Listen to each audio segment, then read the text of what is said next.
All right. Good afternoon, everybody. Thank you so much for taking the time over everyone's lunch hour today. My name is Emily Collins. I am the Membership and Programs Manager here at the Connecticut League of Museums. I want to thank all of you for signing up today, and I'm just going to kind of let people in as we go. But this session is really just to keep everybody in the loop with our plans for the annual Awards of Merit, which will be upcoming this year, and to provide you some information and guidelines about nominations and what that will look like.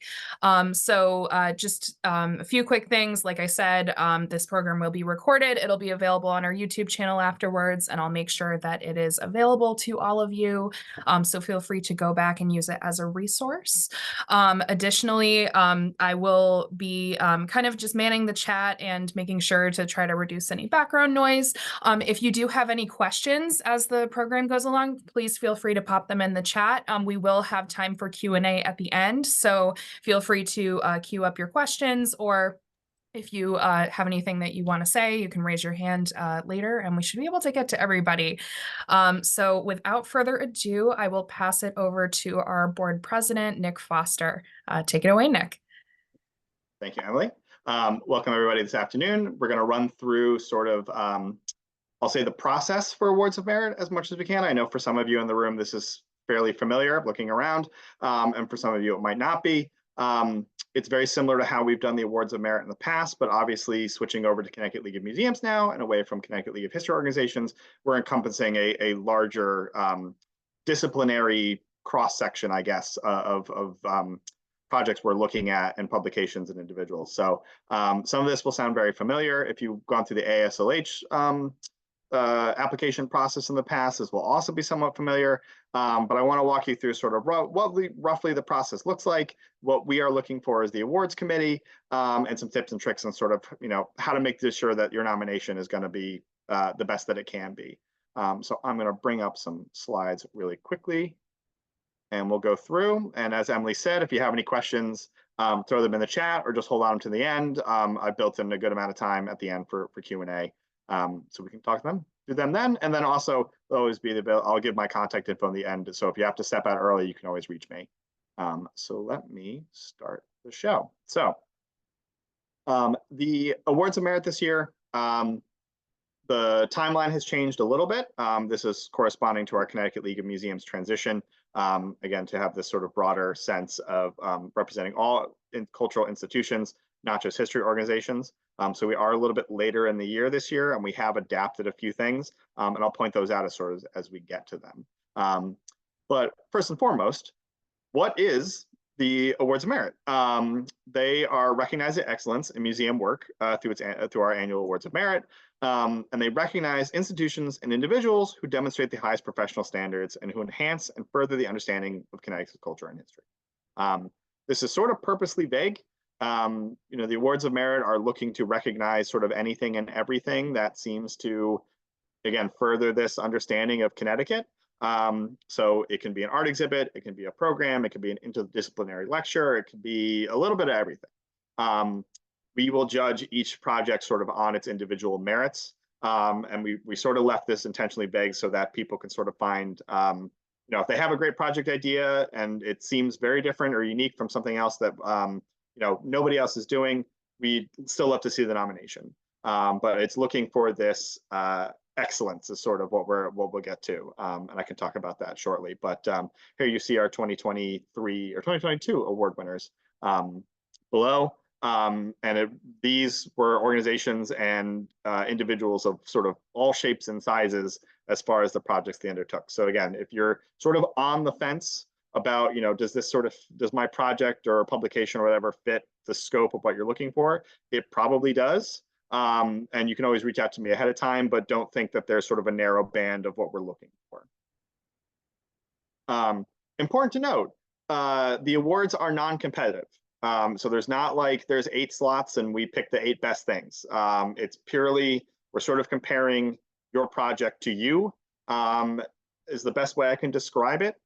It's really based on organizational capacity or individual capacity. So, don't think that I've pointed out a 2023 winner was the bicycle game, which was a really interesting exhibit, sort of escape room puzzle game. that was really unique, but it was done by the Connecticut Museum of Culture and History, which obviously is one of the bigger institutions in the state. We're not going to compare your exhibit that might be in a 200 square foot space to them. That is not sort of how this works. It's really looking at each individual application to see, did you do something that for your organization is that excellent? And again, we'll talk about this sort of as we go. The deadline to apply is August 23rd. So we have just over a month at this point, which I assure you is more than enough time to get everything assembled, but please keep that date in mind. And know that you can always reach out to us ahead of time. You're not like you need to submit it on the 23rd. So if you want us, someone from the league to answer a question, take a look at something, please reach out to us ahead of time. But the 23rd is sort of that hard deadline, and I believe it's midnight on the 23rd. So you have a little bit of leeway. One of the changes this year is our eligibility period. In the past, it was always 18 months before the application deadline. We've jumped it to 24 months, so in this case, 2 years, because we did move it back. Typically, our awards deadline had been in March or April. This year, we've bumped it back as far as we made this transition so we can encompass more museums. And in doing so, we've sort of extended the window a little bit. Important thing to note about that eligibility deadline, it is when the project ends. So thinking about the bicycle game in particular, their project ended in the fall of 2023. So they would be eligible under, if they hadn't won last year, would be eligible in this case. If your project started in 2021, but was a 2-year process and just wrapped up, you are eligible. So it's really looking at the full scope of the project. If it was a series of lectures, for example, actually, I think I'll talk about it later, like Grading the Nutmeg, which was a multi-year podcast series that I believe is still ongoing from Connecticut Explored. They were awarded last year. Obviously, as a multi-year project, the first episode of the podcast was outside the eligibility window, but we're reviewing it sort of as an ongoing project, so it was within the scope. So if you have eligibility questions, please feel free to reach out. Obviously, individual nominations for sort of a Lifetime Achievement Award, if you will, that the eligibility on that is a little flexible. That does not really, that's sort of there's no real deadline for that.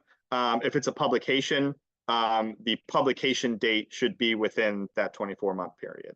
And again, if you have any specific questions on this, feel free to reach out to us and we can talk you through it. All nominations are reviewed by a Connecticut League and Museum Board Committee. It's the Awards of Merit Committee, made up of at least 5 members. I believe we have 6 right now that are sort of from interdisciplinary. So we will get the applications and we will take a look at all of them, again, on a case-by-case basis and determine yay or nay on whether you get the award. And we try to make sure that we have people from different disciplines across the museum field so that we're able to sort of have proper context for what does it look like for this organization. I'm from a history organization, so obviously judging an art exhibit, we like to have people who have knowledge in that area that can help really give context to that. So again, part of this expanded scope, we're going to be able to accommodate all disciplines across all museums, libraries, archives, cultural institutions. And you can self-nominate. So don't think you need to find someone else to nominate you or your organization on your behalf. You can nominate yourself. Pretty much all the nominations are done by the organizations themselves because who knows them, who knows the organization better than themselves. So don't think this has to be, you need to petition somebody to do it on your behalf. You can fill out the application, not a problem. And I don't believe you have to be a league member either, although we strongly encourage everybody to be a member of the league. I wouldn't say that that's going to make or break you, but me personally, I would like you to be a member of the league if I see your application. Deadlines. As I've said, eligibility for long projects, Grade the Nutmeg, it's that 2-year window is sort of when the project wraps up. So just kind of keep that in mind as you think about it. That's also good to keep in mind if you just opened an exhibit or just started a project. You may want to wait till the next cycle because one of the things we look at is impact stats, both at the ASLH Awards and the Awards of Merit. We really want to see things that will indicate that your project reached people and had an impact. So obviously we all evaluate our projects in various ways, whether it's pure attendance numbers, whether it's impact on individuals, whatever it is. We want to see that. In a lot of cases, people have these exhibits, maybe you just opened it up in the last week and you're not going to be able to demonstrate that impact. It might be good to think about the next cycle. We'll make sure that if your project ends next year, you can apply next year as well. If you have any concerns about that, again, please reach out to us. But if you're thinking about your eligibility and when a project ends, again, it may be good to start thinking about how you're doing that evaluation so that when the cycle comes up for you to apply, you have really hard numbers. Another thing to just keep in mind, and I'll point it out, the American or the ASLH awards, which are specifically history awards. So all my art museum people, you can tune out for this, but if you have a history organization and you want to apply for the ASLH awards, that is the deadline is usually in March 2025. That hasn't been confirmed yet, but it's been March 1st for the last X number of years. And our awards of merit application and the ASLH awards application are nearly identical. So just keep that in the back of your mind as you're applying for this, because we do have a lot of awards of merit that go on to get ASLH awards and vice versa. So just a deadline to keep in the back of your mind. The major thing I want to mention for awards of merit is our statement of excellence. Because I think this is where people get bogged down as far as saying, is my project worthy of an award? We love all the great work that people do across the state. But we are looking for the ones that go above and beyond. A really nicely done professional exhibit might be great, but if it's not, again, expanding that scope, if it's not, reaching to the next level, if it's not showing creativity, it's probably going to be judged a little bit harsher. So we have some criteria. It's on the website. And again, there's that link there. If you go to the Connecticut League of Museums website and look up the nomination page, you can see the statement of excellence in its full. But to make a lot of text very short, we are looking at creating a sense of belonging in your project or your publication. Are you making a space that many people can experience and feel like they connect to it? Is this a project that is going to have wide appeal, and not just wide appeal, but a wide sense of, I can see myself in this project. I feel like I want to be a part of it. New stories, reinterpreting old stories, expanded shared understanding of those stories. So again, if you're putting up an exhibit about the founding father that lived in your town, or an artist that's somewhat famous that lived in your town or your community, that's rehashing what's in a lot of textbooks and summarizing it, that's great. We always want to make sure that information gets to people. But we are looking at things, again, that go above and beyond. Is this new information that's really at the cutting edge of sort of what people understand about this topic? Is this taking a common story and looking at it from a new lens? Looking at a founding father from, the enslaved people that worked on their property? Is it focusing on an art exhibit that's exploring something like, class dynamics or something like that? Something that is beyond sort of the usual interpretation of a topic. Exploring innovative interpret methods. I love a label on the wall as much as anybody.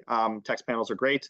But are you doing something beyond that is giving people a way to look at your materials in a way they haven't before, or allows for multiple interpretive methods? Is it something that's hands-on as well as auditory? Is it something that is, we think back to the bicycle game, it was looking at the history of bicycles through puzzles and gamifying it. It was a new way for people to experience that information. So we'd love to see creative ways for people to get information. I've heard one organization I know, they do some stuff that they refer to as stealth history, where they get historical information through something that doesn't appear immediately as an exhibit. So it's something like that we're really looking for. That's a creative, sort of creative way to get this information to people. And then, of course, relevancy.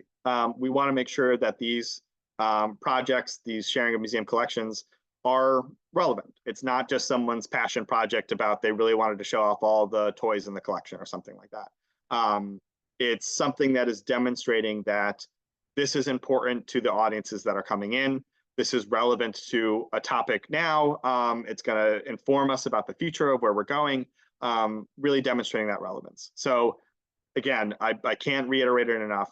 When we're looking at projects, it's not just, our printing costs were really high and we did it really nicely and it looks good. It really needs to be, the content of it needs to be something that is impactful, makes audiences feel like they are a part of the project, and did more than just check the boxes on what a museum project should look like. So how do you apply? It is through a Google form. So it's slightly different from years past. We'd usually had set up an email box where you could send all your information for our own sanity. We're running it through a Google form that is some check boxes. So it is through you'll see it on the website. Again, we have the link right here. If you go on our website and just look up awards, it should be right there. But it's a sort of a multi-step uploading files and checking boxes and typing in what you need to, so we can sort of put it all in one place. But you should be looking for this specific page to be able to submit your application. So what is in the application? First and foremost, there's a narrative, and it's broken up in these parts. So the abstract is basically what is the project, what is the thing that you're submitting an award for, a little background on it. Background, what is your organization? Why did you choose this particular project? Why did you feel that this needed to be something that was created in the first place? And make sure that we kind of know, like, what is your staff? What is the organization or individual who's actually making this, so that we can sort of put project and creators together. Audience. Who is the audience for this? We want to see that you've thought about who is supposed to be benefiting from this particular project, this publication, whatever it is. Again, for nominating individuals, this is a little bit looser, but for projects in particular, hopefully you've thought about who are we trying to reach. Is it retirees in the community? Is it people not from our community? Is it minority audiences? Is it school children under 12? Whatever it is, we wanted to see that you thought about it and you sort of identified, this is who we're trying to reach with this particular thing. And leading into that, goals and outcomes. Was the project to create a new school tour that has kids leaving with these particular thoughts about a topic? Was it to create a space for people with disabilities to gather and talk about art? Was it a multi-lecture series that was looking at the same topic through multiple disciplines? Whatever it is, state those goals. And then state, did it work? Obviously we want to make sure, I talked earlier about impact. We want to make sure that what you tried to do actually was successful, because that's going to dictate whether it was excellent or not. So how did you evaluate that? How did you, figure out, like, well, we really wanted to make this space of belonging, and we found that out because all these surveys that we had people fill out said, I want to come back and talk with my friends in this space, or whatever it is. So really think about, what were those goals and did you accomplish them? Notes and sources. Again, we want to make sure that any interpretation is being done to the highest standards. If you are just regurgitating one book and saying, we use basically this book for the entire text, maybe you did, give us a reason why. We don't want to just see Wikipedia for all your sources. Like, show us that you did the research and put the work in.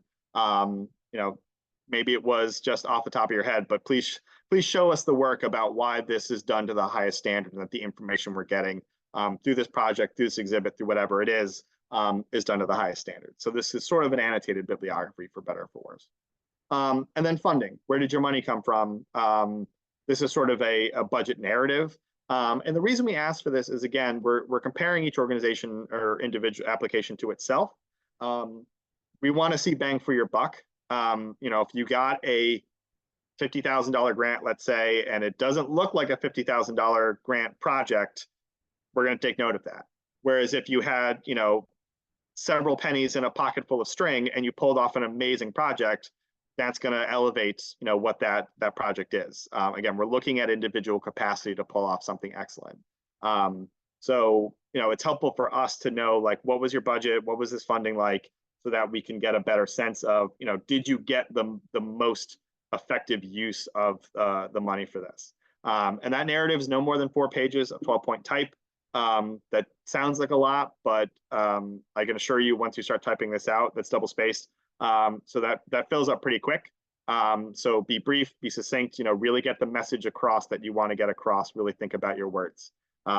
So again, happy to answer any questions on sort of what we're looking for in that. And on the website, again, there's sort of a breakdown of what these particular categories look like, in more detail.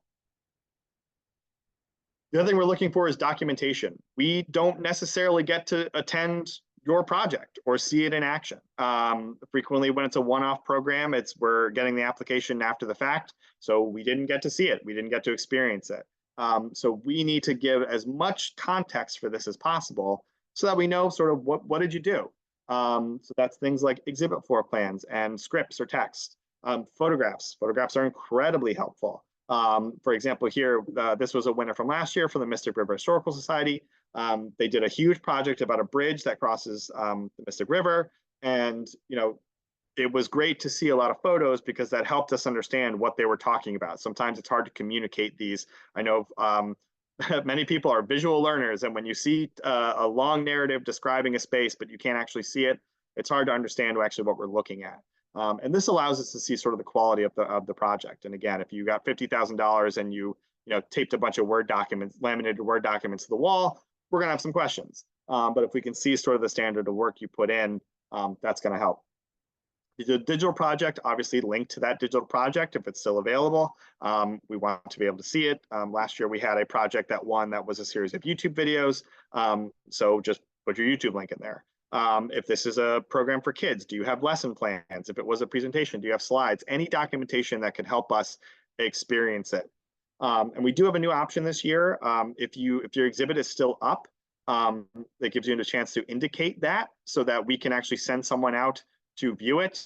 If you have an exhibit or some sort of experiential space that you want us to see and it's going to close down before the application, please email us and let us know. We will try to get a committee member or someone else to view it ourselves. Again, sometimes photos don't do justice, but we want to experience as much of the project as we can.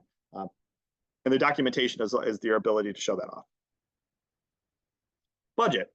It's a budget. It's a spreadsheet with the money in it that shows what you spent money on. Was it staffing? Was it an outside consultant? Was it printing? Was it display cases? Was it publication, book binding, whatever it is? Let us know what you spent money on. It's important for us to see this because, again, is it a big lift for your organization? If you are a very large organization and you spend $1 million and it doesn't look great, that's going to be knocked down. If you're a small organization and you spend $5,000 and it's a beautiful project, then that's great. If you spend $100, we just need to have that context for how big of a lift was this for this organization and for the budget that was put in place. This is new this year. If you filled out the applications in the past, you'll know that letters of critical evaluation were a part of it. It's still mandatory for the ASLH applications, but we've decided to make it optional this year. So essentially what it is, it's letters written by someone knowledgeable of the subject matter who is critically evaluating your project or application. This is not a letter of support. Every year we get letters from the first selectman of the town or the teacher who came to the tour or just somebody in the community who says they loved the project, it was great, they had so much fun, and they think they should get an award. That's great. We love to see that. We want to see that impact. But that's not truly critically evaluating it and looking at the content in a way that informs of if it's a high standard. Critical review can be, other historians, art historians, artists, someone who works in digital content who's looking at your video, just somebody who is able to comment on how effective was this? Did you do a project that was specifically targeted at people with disabilities for accessibility? Well, then someone who knows that topic can speak to how effective it was. It can't be involved in the project or the organization or directly benefit from it. For example, if it's a board member from your organization who maybe wasn't involved in the project itself, but will benefit from this, award, we're not really interested in that. Again, we loved hearing from your board members, but in the context of actually evaluating the project, we want to see somebody actually really looking into the content to say, yeah, this is done at the highest professional standard of whatever it is, or the interpretation is at the highest standard. If you're having trouble, find somebody with knowledge of the subject. We can help. The league is tapped into all sorts of people with all sorts of skills. For many years, basically, people just went to former historian Walt Woodward. I have read so many letters from Walt Woodward. Walt's great. But if you need help finding someone else who can talk to the topic, please let us know. We can try to connect you. All that being said, again, this is optional. If you're really struggling with this, don't feel the need to add them. Make them, send them to us if you think it's going to be helpful. We want to booster your nomination, not degrade it. So please, if you're struggling with this, if you're going to get one letter, we've required 2 in the past. If you get one from somebody who, again, knows your museum really well, that's great. But don't sweat over this too much. For ASLH, definitely need them and really start thinking about it. But for awards of merit for the league, this is purely optional. Then we're asking for supporting publicity. Again, we want to see that your project actually got attention. This is an online news article about the John Brown project, which was done in Torrington by Culture for a Cause, and they got all sorts of news coverage. They had, NBC News came out. They had newspaper articles. They had Instagram, all sorts of stuff. So we want to see that you actually made an effort to, publicize it, or that it was getting attention. So any supporting publicity that, again, adds context, we'd love to see it. So that's the portions of it, the portions of the nomination. As far as timeline, as I said, August 23rd is the nomination deadline. So please make sure all your materials are there before the August 23rd deadline. We'll always take nominations early, but make sure give yourselves enough time. Once we have everything collected and sort of organized, the committee will meet sometime in early September. I think we have a tentative meeting on the calendar for September 8th. I have to confirm that internally, but we'll start reviewing then. By late September, we'll notify you one way or the other. Obviously, we want to let people know if they won, or if they didn't win, sort of why. We always want to give notes so people can have feedback and sort of look for their next project. And then as of this morning, we are tentatively scheduled to host the award ceremony on October 2nd. So if you do win an award, we want to celebrate you and all of our award winners. So there's some logistics to finalize, but right now we're looking at October 22nd for the ceremony itself. So coming up soon, but really it's that August 23rd deadline is the big thing that you circle on your calendar. So keep that in mind. And the last things I'll mention for just tips and tricks that I've known from doing both this and ASLH awards, again, because the evaluation process is very similar. We want to see data that shows that you had an impact. Again, it's the if an exhibit falls in the forest and no one's around to hear it, doesn't make a sound situation. We want to make sure that if you're doing a project and you had explicit goals that you wanted to achieve, did you get there? Did you have impact in a way you didn't think about? Did you get a viral social media following because of an online thing that you did? Really give us the data that shows that you were successful. So if you have a project that's open right now and you're not doing evaluation on it, start thinking about that, so that we're able to really look at stuff, because we take everything in context. The photos of the exhibit might look great, but if you saw 3 people came to see it and they kind of went meh, then how excellent is that exhibit, or is that project? Again, excellence means more than professionally done. I've seen a lot of exhibits that are projects that got submitted in the past that looked really nice. Everything was clean and done really well, but it wasn't that sense of, this is doing something above and beyond what we're capable of. This is above and beyond what we sort of normally interpret or what we present. We really want to see that next level and that you stretch yourself a little bit. And we're here to help. We want to see people win awards. It makes the field look good. Grant funders love seeing awards, because that means they can get more money that cycles into the field. So we're here to help. So my contact info will be, I think, on the next slide. So feel free to reach out as the chair. You can reach out to the staff as well. I don't want to put Emily on the spot because she's probably going, Nick, I have enough emails to read. But please, like, we want to answer your questions. We don't want to do this blind. Please reach out to us. We will do our best to, guide you. If you have a draft of something that you want to look over, I can't say we're going to always do it timely, but please reach out to us if you have any questions. We want to make sure that you sort of know what's going on, and that you're doing the best that you can for the nomination. And then, so talk to me. That is my my contact info, and again, we can circulate this, and this will be up on YouTube at some point. I know, so we can have the contact info. But please, I know that my email is also on the Connecticut League website, so please reach out to me. I'm on vacation next week, so I may not be getting back to your emails right away. But please reach out to me or the staff of the league, because again, we want to help you. So I know that was a lot to dump on everybody in about 25 minutes. So I will stop my screen share. And Emily, if you want to moderate for us, I'm happy to answer any and all questions. And I see Amherst making a comment as well in the chat. So if you want to step in and add something, be my guest. Yeah, no, I'm sorry. I'm on and off. My son just got back from camp. So, and he is talking to me on a walkie-talkie, so, which just arrived. So, could you hold, please, for a moment? Over. Nick, I was wondering if you could, we've had a little conversation going on in the chat. We did have a question about restoration projects. And I know that these we might want to spend a little bit more time on, about the eligibility of like a restoration project, perhaps for a historic building or something like that. I was wondering if you could say a little bit more about what sorts of restoration projects tend to be more successful. Oh yeah, so restoration projects,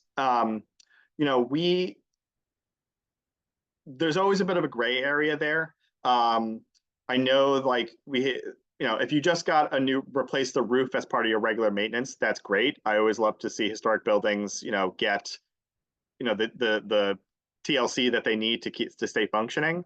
But if it's sort of that regular maintenance, we're not as interested in that. If you do a restoration project where you're taking a building and bringing it back to, it was falling apart and needed to be, a lot of work to get it back to its splendor, that is another conversation. If it's something where you did a lot of work to, research what would this building would have looked like, as a, doing some interpretation to say, all right, this is what materials they would have used. This is what the interior would have looked like. That is really more what we're looking for. Again, it's not so much the like, well, we need to replace the HVAC or we needed to put a new door, new windows. What is it that's making this above and beyond? You really took that time to say, yeah, we needed new wallpaper, we needed new window fittings, we needed new whatever, new paint or foundation. We did it in a way that was respectful of the, the historic nature of the building. So that's what we're looking for as far as restoration projects. And again, it's somewhat case by case because all restoration projects are a little bit different. But again, it's more than just, the siding was falling off and we put new siding on.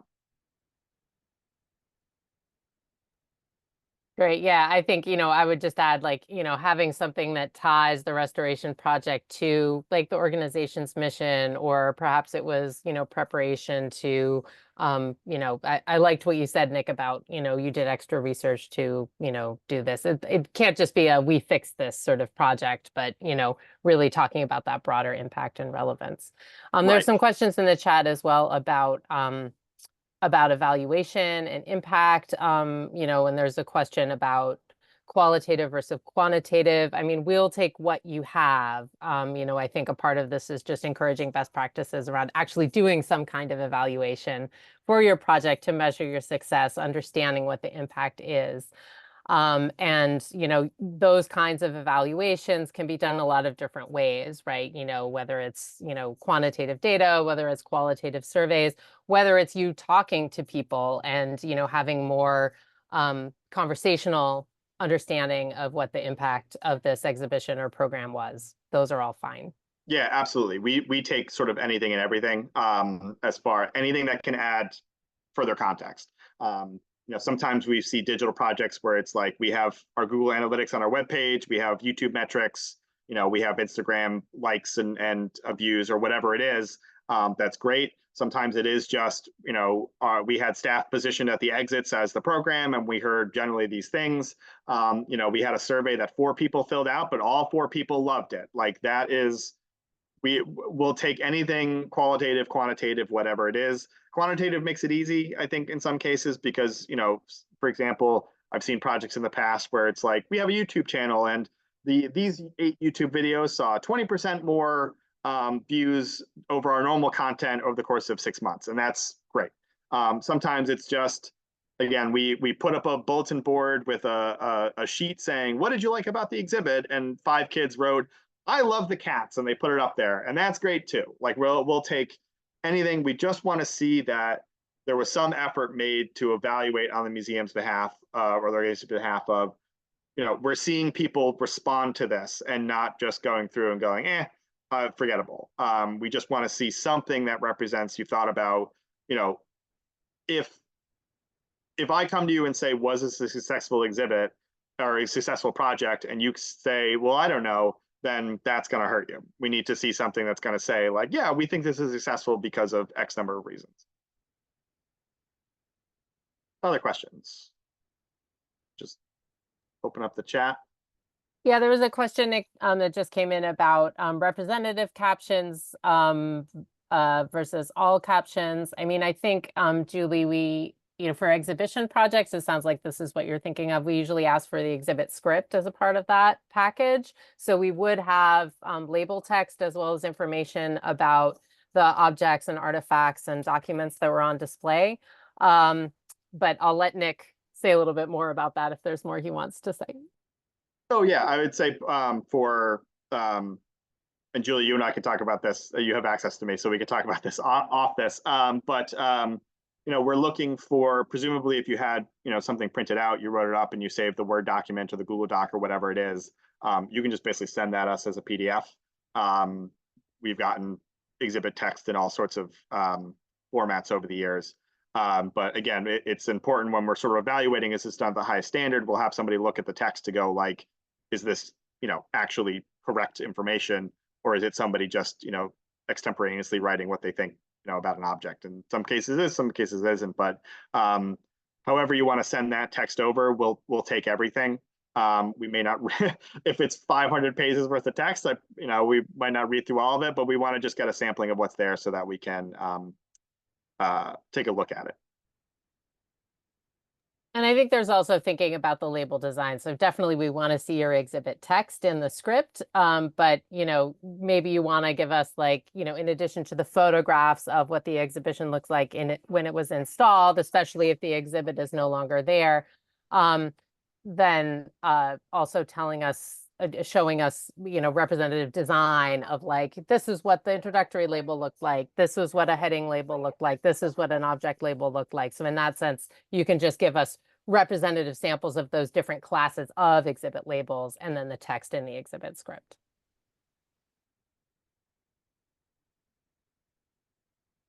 See a question here about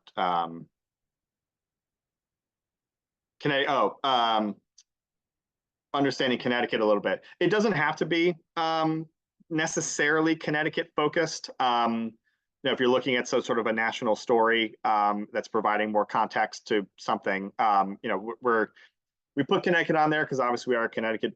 Our focus is on Connecticut. But if you're a Connecticut organization doing something that's sort of much broader than that, that's not an immediate X. We'll look at the project. If it's interpreting more of a national story, that people can look at it and say, oh, I see Connecticut within that national story, even if it's not explicitly mentioned.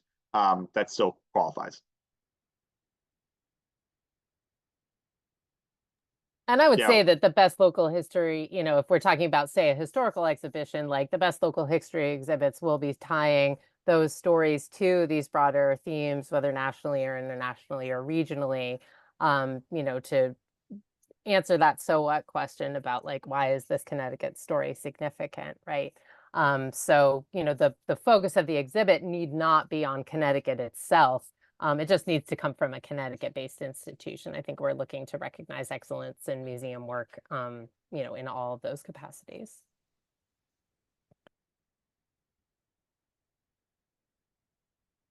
Any other questions?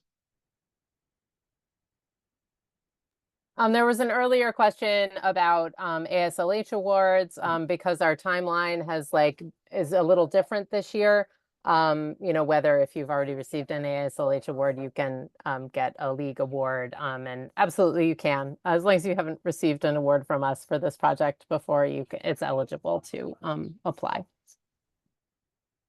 Yeah, we've always treated in the past, because of the way the schedule was, we sort of treated awards of merit as a stepping stone ASLH. And again, with the timeline shifting, that's not quite that. But as someone who is evaluating both projects, I will say we don't there's no impact one way or the other. They are separate award projects. It's just we tried to make it easy for people to apply to both, just with the timing and the format of the application. But they're completely independent. They have no reflection on each other one way or the other. And actually, if you want an ASLH award this past cycle, I strongly recommend that you apply for an award of merit, actually.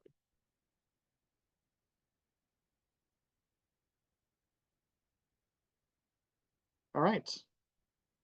Well, seeing no other questions, I will pass it back to Emily to close this out. All righty. Amorous with the walkie-talkie. No, I'm sorry. This is the managing kids camp and also in a small house on an island in Maine. So thank you so much, everybody, for being here. We really appreciate all of your engagement with us and your questions. Like I said, I will be uploading this recording to our YouTube channel, so that will be available afterwards. We can also send out a follow-up email to all of you with a link to that recording, and I'm sure Nick can share the slides as well, in case you want to go back and look at any of the guidelines. And like Nick said, if you have any questions, don't hesitate to reach out to any of us. And that being said, thank you all for being here over the lunch hour. And I hope you all stay cool and have a good rest of your day. Oh, and it looks like Ben may have his hand raised. Do you have a question, Ben? Oh, no, I think he's applauding. Oh, it was an applaud. Okay, I didn't see the Thanks, little, Ben. little lines emphasis. That's too funny. I have not seen that effect yet. Thank you. Thank you all so much for being here, and have a good rest of your day.